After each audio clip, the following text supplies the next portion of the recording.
Hello everyone, स्वागत छ मेरो आजको डे 6 मिनी ब्लगमा। र आज चाहिँ म बिहान उठेको छु। बिहान उठेर म चाहिँ सबैभन्दा पहिला ब्रस गर्छु। ब्रस गर्दा गर्दै मेरो नजर चाहिँ बारीतिर जान्छ। बारीमा हेर्दा त हाम्रो सिरहरू निस्किनु भइसकेको रहेछ र म चाहिँ मुखसुख धुन्छु। मुख धोएर म चाहिँ फ्रेस हुन्छु।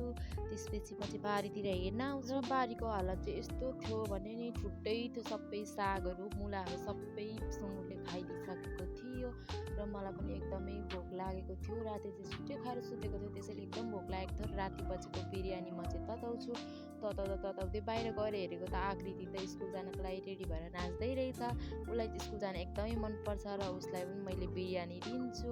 उसले चाहिँ राति नखाइकन सुतेको थियो। उसलाई चाहिँ एकदम मिठो लाग्यो अरे र मैले पनि खान्छु। म पनि खाइसकेपछि म सुँगुरलाई हेर्न जान्छु र अघि पनि हालिदिएको थियो, फेरि निस्क्यो र हामीले चाहिँ दुईजना भएर हालिदिउँ र एकैछिनमा आफै छिराउँथ्यो। हस् त, धन्यवाद।